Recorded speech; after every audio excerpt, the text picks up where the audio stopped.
রাজবাড়ী সদর উপজেলার বাণীবহ ইউনিয়নে এসএসসি ও ফাজিল পরীক্ষায় উত্তীর্ণ শিক্ষার্থীদের সংবর্ধনা দিয়েছে বাণীবহ কল্যাণ ট্রাস্ট। ফুলেল শুভেচ্ছা ও ক্রেস্ট প্রদানের মাধ্যমে শিক্ষার্থীদের উৎসাহিত করা হয়। বিস্তারিত থাকছে বাবলু শেখের প্রতিবেদনে।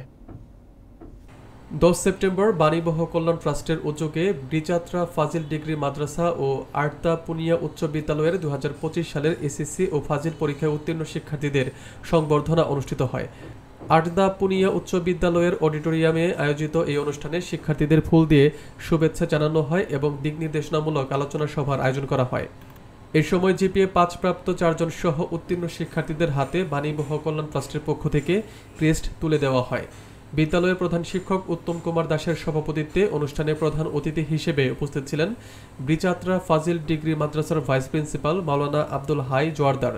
বিশেষ অতিথি ছিলেন বার্থা উচ্চ বিদ্যালয়ের ভারপ্রাপ্ত প্রধান শিক্ষক মোহাম্মদ শাহজাহান আলী, বিদ্যালয়ের সাবেক প্রধান শিক্ষক AKM আবু ইউসুফ খান, আক্কাস আলী প্রামাণিক এবং বাণীবহ কল্যাণ ট্রাস্টের পরিচালক ও ইউপি সদস্য আলী আকবর সহ স্থানীয় গণ্যমান্যরা।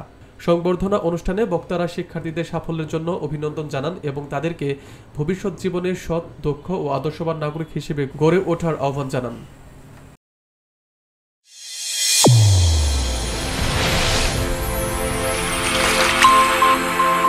চ্যানেল A1 হৃদয়ের স্পন্দন।